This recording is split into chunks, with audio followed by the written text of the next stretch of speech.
Folks, I am always getting people coming up to me on the street and they're asking me, Phil, do you like red mana or do you like black mana? And to them I say, Porque no Rakdos. If you thought that pun was painful, wait till you see the deck we have for you today.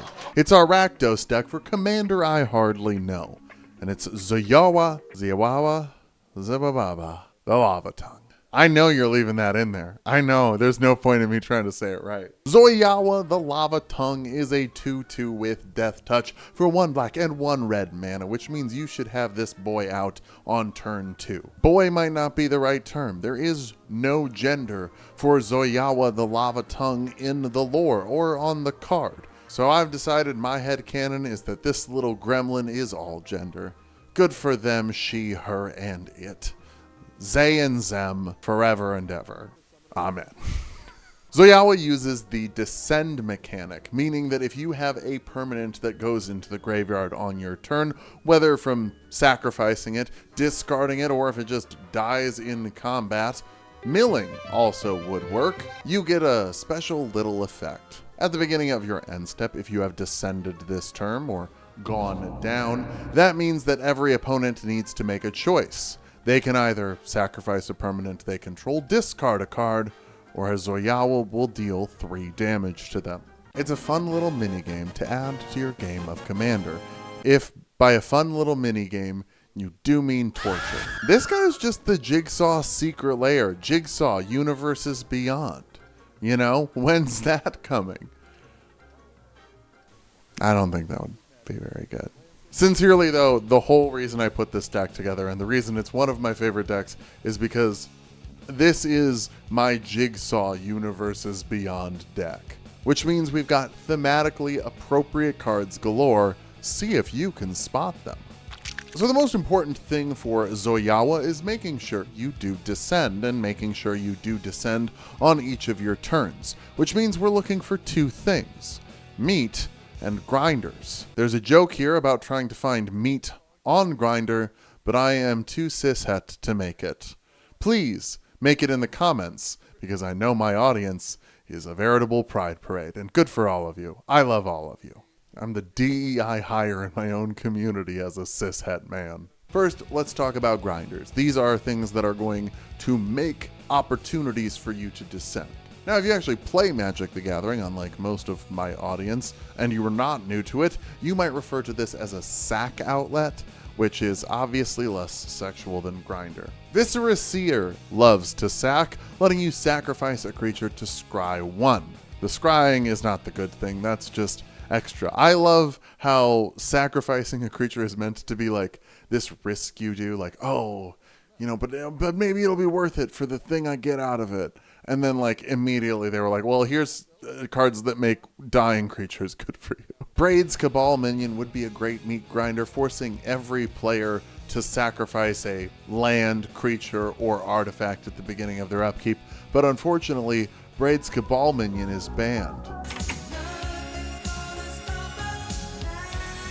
Never mind. That's right, suckers. Braid's Cabal Minion is unbanned, and just in time for this video, like literally this was on a poll, and Braid's Cabal Minion got unbanned. We love to see it. Braid's Arisen Nightmare is another great grinder. It just happens at your end step, letting you choose to sacrifice an enchantment, artifact, creature, or land, and then everybody else at the table has to do that too. If they don't, they lose 2 life, and you get to draw a card. Drawing cards is great, but so is sacrificing things. You might be worried that since this happens at the beginning of your end step, that it doesn't count for Zoyowa, but you get to choose the order in which these are triggered. So use this, and then have Zoyowa trigger if you haven't descended in any other way on your turn. Chainer Nightmare Adept lets you discard a card in order to play a creature from your graveyard. You don't actually have to play the creature from your graveyard, you can just discard the card and throw a permanent into your graveyard to descend. Might as well get something out of the graveyard though if you want to. Rankle is a master of the classic Prankle. Whenever Rankle the Prankle attacks, you get to choose if everyone's going to sacrifice a creature, discard a card, or lose 1 life and draw a card. Most people are not going to be searching for meat and grinder while playing your game, so that means that they will not want to sacrifice creatures or discard cards. You do, and they will just use meats and grinders after the game. Magic community is pretty gay, and I think that's pretty cool. Necrogoyf is another one of those grinders that's for everyone, forcing everyone to discard a card at the beginning of their upkeep, including you. So choose a land, choose an artifact, choose a creature, something to make you descend. Worth noting, the order is untap, upkeep, draw, which means that if you are hellbent or without cards in your hand at your upkeep step, you will have no card to discard, but you will still draw a card after that. A little fun thing you can do if you want to go hellbent and not lose out on a card in your hand, though you probably do want to lose out on a card in your hand because that's descending and that's the point. Also, it has Madness, which means that when you discard this card, you can play it for cheaper, making this a great target for you to discard. Except, not really, because actually if you discard it into exile, it never technically hits your graveyard, so it doesn't count as a descend trigger. If you use the Madness thing, it never stops at the graveyard. But it can let you play it for cheaper. We've got a few instant and sorcery temporary grinders. Bones Hards makes you sacrifice a creature in order to destroy a creature, or a Planeswalker. Just looked at the card, Planeswalkers 2.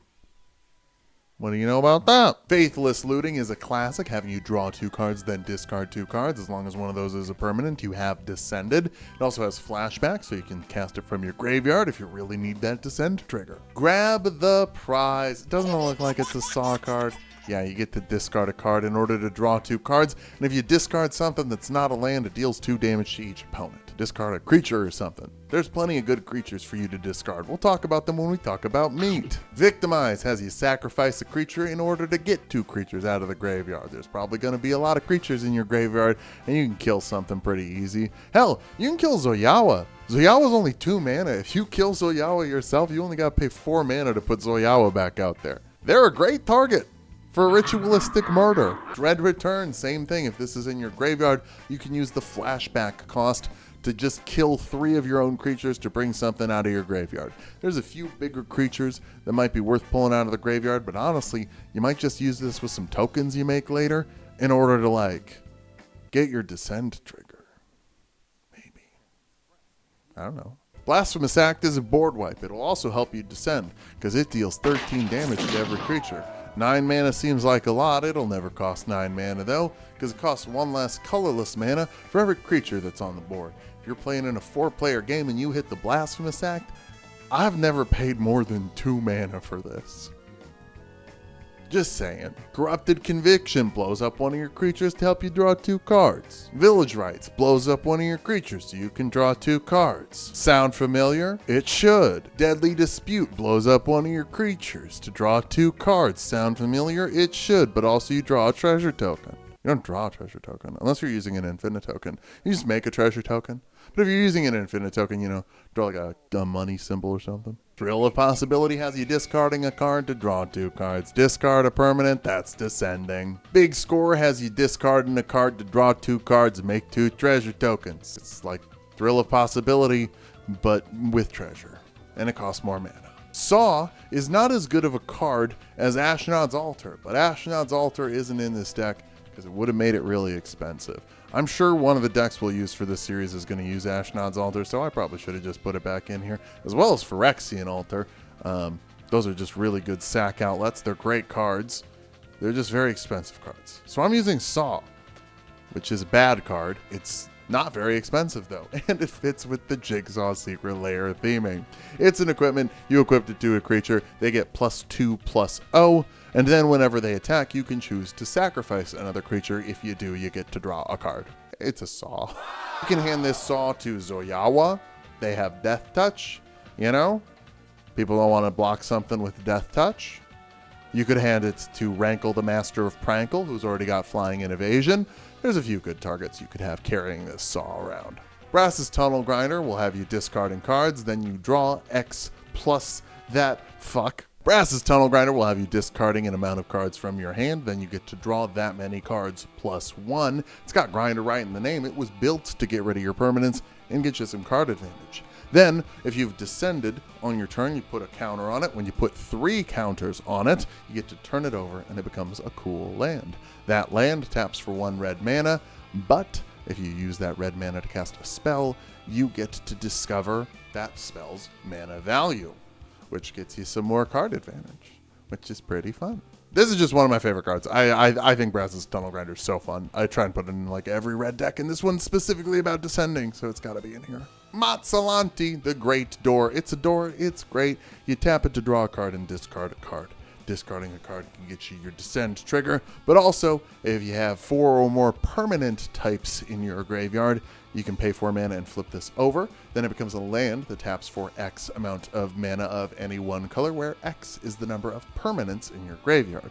Keep in mind this is permanent types, so we're talking about creatures, planeswalkers, artifacts, enchantments, lands, and battles. I might have missed one, but don't be a narc. I'm not talking about instants and sorceries. So you got to keep that in mind. This isn't quite a delirium effect, which we'll talk about later. Now that we've gotten through all of our grinders, let's talk about meat. Yummy, yummy meat. Yummy meat. Go in my tum-tum. Make me feel so full. Go in my tum-tum. Greedy freebooter wants to die. You kill him, you get a treasure token. It's pretty fun. Stalactite Stalker has a sacrifice thingy on it. Whenever you descend at the end of your end step, you get to put a +1/+1 counter on it. It's got menace, so you can also use it to swing, but it's not really even going to get all that big, to be honest. It's really just here because it's good at dying. And it's from the same set as Zoyowa. I do like to try and use cards from the same set. It feels thematically consistent. Accursed Marauder is simultaneously meat and grinder. It's 2 mana, you play it, and everybody's got to sacrifice a creature. Normally I just sacrifice Accursed Marauder and then look at everyone else and see what they're going to sacrifice. Because it's fun. You get to ask them to play a little game, and everyone at the table loves you for it. Plague Crafter is like that, except if they don't sacrifice a creature, they have to discard a card. It also costs 1 more mana. Bloodghast, oof, what a piece of meat. It costs 2 black mana. When it dies, it goes to the graveyard, like all creatures do. But it has landfall. Whenever you play a land, it comes out of the graveyard. If you have 10 life or less, it even gets haste. I don't care about that. I care that it comes back every turn I play a land, so I can throw it back into the meat grinder. Reassembling Skeleton. When it dies, it goes to the graveyard, like every other creature. Except you can pay 1 and a black to bring it out of the graveyard and put it onto the battlefield tapped, premium meat for you to throw in the grinder. If we're talking about meat, we have to talk about Squeeze. And Squeeze! Squee! Goblin Nabob goes to your hand at the beginning of your end step if it's in your graveyard.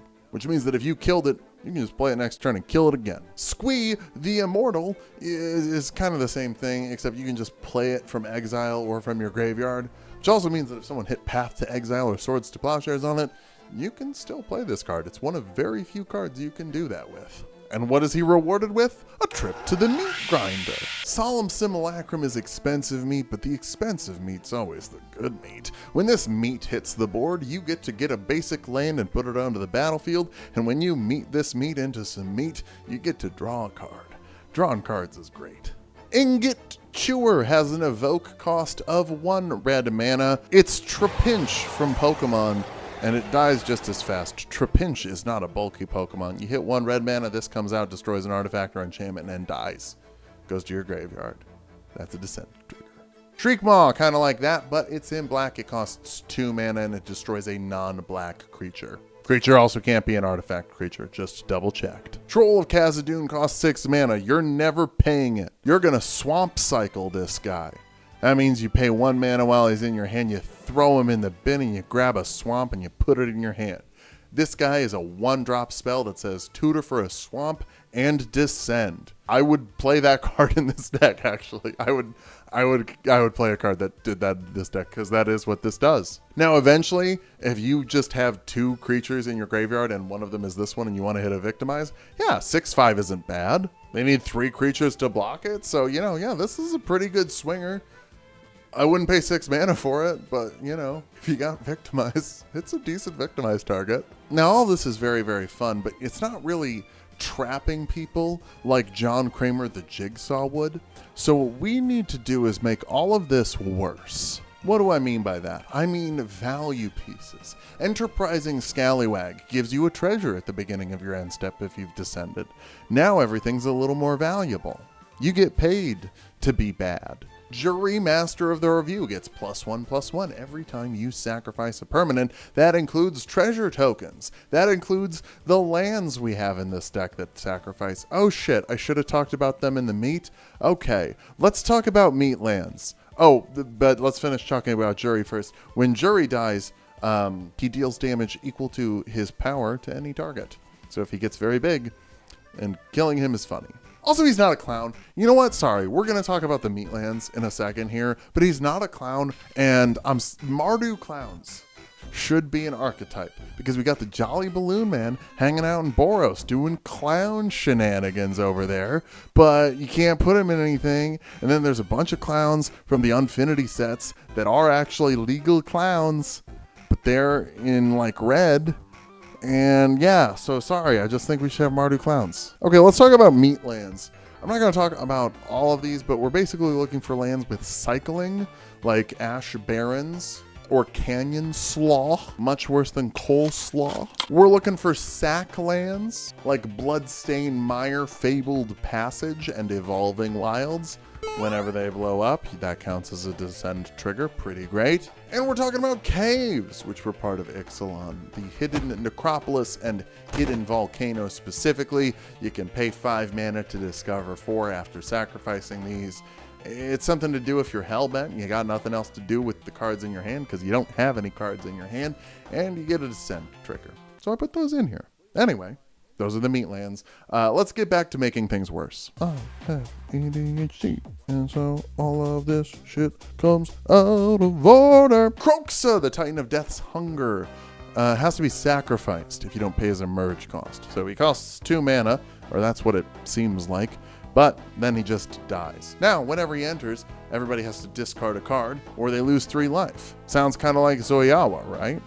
Well, it's pretty similar to Zoyowa. And actually, this is a fine commander for the deck too. I just like Zoyowa because it makes it like a game at the end of your turn, rather than this guy, who whenever he enters or attacks does it. Now, when does he get to attack if he just dies whenever you play him? He has an escape cost, letting you pay 4 mana, 2 black, 2 red, to get him out of your graveyard, throw him on the battlefield more permanently. I do this, later in the game when I have the extra mana to do it, but it's not a huge priority. This is just an alternate commander for the deck. It's also still in the commander I hardly know numbers, so it's still under 3,200 decks. I think it's like 2,300 on EDH Rec. Do that if you want to. He's probably stronger.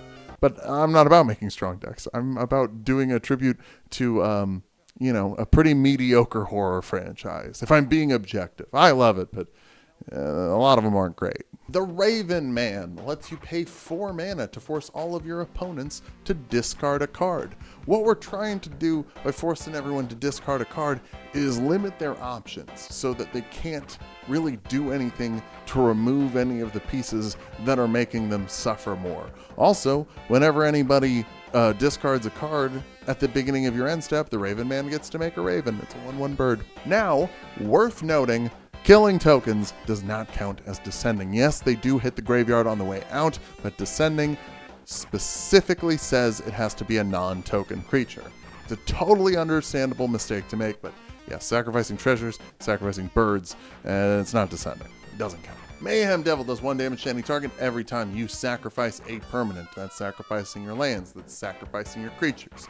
You can get a nice little loop going and just blow people up that way. And also, it's not only when you sacrifice stuff, it's when anybody sacrifices stuff. So if they're choosing the sacrifice part of Zoyowa because they have a big old token deck, well, they're still taking damage. You can probably damage one of their other tokens and kill it so they have less tokens, so they stop choosing that option.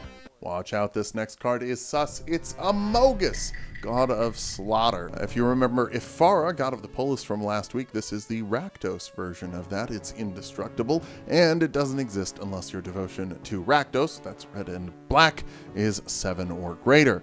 At the beginning of each player's upkeep, they take 2 damage if they don't sacrifice a permanent. It's a creature. Applesauce, Deepest Betrayal. It's got flying and lifelink. It's a 4/4, which is fun. You can fly it in and hit stuff. But more importantly, every time it attacks, each player has to discard a card. It doesn't have to hit anyone. It just has to attack. Also, when it dies, you can just bring it back. You gotta pay 3 mana, and you can only activate it if a player has 1 or fewer cards in hand. But that'll probably happen between you discarding your whole hand or forcing other people to discard their whole hand. Oh, also, if anybody discards a land, you get to make a bat. Do you like bats? Okay. Sir Conrad the Grim lets you pay 2 mana to make everybody mill a card. Milling a card could help you descend. It could also piss off everyone else at the table because they didn't want to discard a card. Also, whenever a creature card hits the graveyard, everybody else takes 1 damage. Each opponent takes 1 damage. So if you're putting a creature card in your graveyard by descending, that's 1 damage. You force everybody to mill a card and they mill a creature card, that's 1 damage. Turgid, God of Fright, more like Sam, God of Reich, because this card's a game changer. It's been here the whole time. Turgid's got Menace, and whenever an opponent sacrifices a creature or discards a card, you get that card under your control. This card's so mean. If you've ever played someone who uses this as their commander, I'm really sorry you did. We're using it in the 99 because it is a really good card to have in your discard deck in the 99. It's also a tremendous dick move. Worth noting though, this deck could get value out of Turgid's Lantern. So if you talk to your table and you say, hey, we don't want to have any game changers in this game, ask if you can play the Turgid Lantern side of it. That side is tremendously more fair. You tap it, and target player loses 3 life unless they sacrifice a non-land permanent or discard a card. That's pretty fair. You can combo off with this if you have infinite mana. This deck doesn't really have infinite mana sources. We don't have like Ashnod's Altar and Phyrexian Altar in here. Costs 4 mana to untap it, otherwise it just untaps once per upkeep. I think that's a reasonable compromise. If your table wants to play lower power, but you still want to play this deck because you're an asshole like me, just let them know. You talk to your table. Talk to your table. How about that? How about talk to your table? Should actually probably talk to your table if you're playing this deck in general, because it's kind of a dick move. Speaking of cards that are a dick move, the Rodmouth Viper. You can sacrifice non-land permanents as you cast it to get a discount on it. Otherwise, it's going to cost you 6 mana. Whenever it enters or attacks, you put a blight counter. Whenever it enters or attacks, you put a blight counter on it. Then each opponent has to discard a card or sacrifice a non-land permanent for each blight counter on Rodmouth Viper. If they don't, they lose 4 life each time they choose not to. Since this is a card that will be played later, maybe after you have played a bunch of other cards that force people to discard their hand and really just limits their options, this can be a pretty brutal end to the game. Just this thing clawing and eating and gobbling everyone up with the blight. Let's Play a Game had to be in here. It's a card that is specifically a reference to Saw, and it has Delirium. Remember how I said we were going to talk about Delirium? Well, with Delirium, you can choose 1 or more modes. You can choose all 3 of the modes on this card, and that's if you have 4 or more card types in your graveyard. That does include instants and sorceries. So instants, sorceries, lands, creatures, artifacts, enchantments, battles, planeswalkers, kindred. Another one in there? Sure. This deck doesn't have a lot of those, but it pretty easily gets to 4. The modes you can choose are each creature opponent's control gets -1/-1 until end of turn. That will wipe a lot of tokens off the board for a lot of token generation decks if they don't have an intangible virtue type thing. Each player discards 2 cards. Remember that this is an option later when I talk about some other enchantments. Or each opponent loses 3 life and you gain 3 life. So again, if you've got 4 or more card types in your graveyard, you get to choose all 3. You should wait to cast this card until you have 4 or more card types in your graveyard. It's so much better. Sadistic Shell Game is another one of those Duskmourn cards that really just feels so Saw. Starting with the next opponent in turn order, each player chooses a creature you don't control. That creature gets destroyed. 4 creatures get removed for 5 mana, but it's probably some serious creatures that really needed to get got, and none of them are yours. Monument to Endurance actually isn't a dick move. It's just more value for you when you discard, letting you draw a card, create a treasure token, or some other third thing, or make each opponent lose 3 life when you discard a card. You just have to choose one of those options that hasn't been chosen yet. If you hit Brass Tunnel Grinder and you discard 3 cards, choose all 3 options. Because it doesn't say whenever you discard 1 or more cards, it says whenever you discard a card. That's fun. Geth's Grimoire lets you draw a card whenever an opponent discards a card. So let's go back to Let's Play a Game. If you hit Let's Play a Game and make everyone discard 2 cards, you have Geth's Grimoire out, you get to draw 6 cards. Unless they don't have enough cards to discard, then you just get to draw that many cards. But yeah, that makes that card a little better. Blood Chef Ascension is a big, long, wordy one. At the beginning of each end step, if a player lost 2 life or more this turn, you put a little counter on your Blood Chef. Then if you've got 3 counters on your Blood Chef, whenever a card goes into a graveyard from anywhere on the opponent's board, that opponent loses 2 life and you gain 2 life. This is also a 1-drop card, so it's a great turn 1 play to really just start the game saying, hey everyone, I'm here to have fun and I don't care if you do. That's not true. Okay, so this is an arch enemy deck. This is a deck that's going to make you the target. This is a deck that's going to piss people off. But I think it's kind of fun to play against those decks every once in a while. Like, you just have to talk to your table and see if they're okay playing against someone who effectively wants to be a stage hazard. You're not necessarily like swinging out a big creature to win. You're not trying to find like the I win the game card. You're just throwing knives on the floor and seeing if everyone else bleeds to death. Doesn't that sound fun? Hopeless Nightmare hits the board, forces everyone to discard a card and lose 2 life. This is also a 1-drop card. I think this is a really funny card to play turn 1 because people kind of sculpt their hand. You know, they sculpt their 7. They mulligan to get that 7 looking right. And if you go first, you just take one of them away. Just say, let's start with 6 cards, guys. Wouldn't that be fun? You can also pay 3 mana to sacrifice this to scry 2, which is a descend trigger. This is also meat, and that's neat. Liliana's Caress makes people lose 2 life whenever they discard a card. So let's go back to Let's Play a Game. That means they're also going to lose 6 life when they discard those cards, which means they lose 9 life from that spell if you cast all the modes at the same time. Why isn't Me Grim in this deck when Me Grim is basically this, but for 3 mana? Well, because it's for 3 mana. It's 1 mana too many. If you like Me Grim, you can put Me Grim in there. I just like to try and balance this deck out so that each of the Zoyowa options gets worse, so that each of them becomes less and less attractive. Now, we don't have anything that multiplies damage. Maybe we should, like a city on fire type effect, but I prefer something like Pain Magnification, which means that whenever an opponent is dealt 3 or more damage by a single source, that player also discards a card. That single source could be Zoyowa and his 3 damage at the beginning of your end step. It could also be any other source.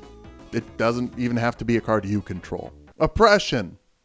It's an oppressive card. Whenever a player casts a spell, they discard a card.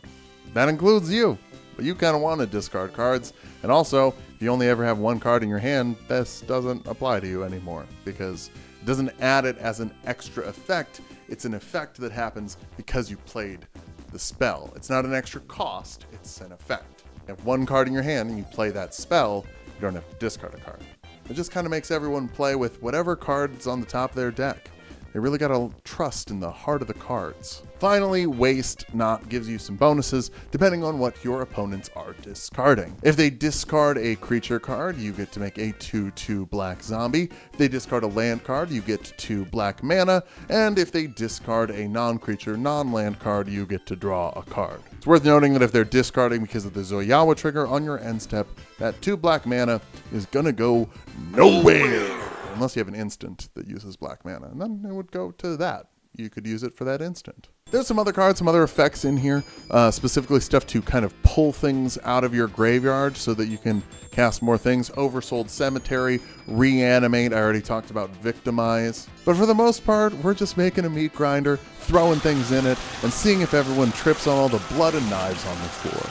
It's a fun little deck. Is this the kind of deck you'd enjoy playing? If so, why don't you leave a like? Why don't you subscribe? Why don't you check out the playlist to see all of the other decks we've built for this series so far and see how it compares? See if you would like to play this more than those. You can also follow me on Moxfield if you want to see these decks as they're being built. And hey, why don't you go ahead and Click the link to see this deck list specifically. See if there's any cards I forgot to mention that might be a real game changer for you. Also, go check out Tulok and Mango to see where I play video games and stuff. Thanks again to Cade for editing this video. We'll see you next time with some more Commander fun.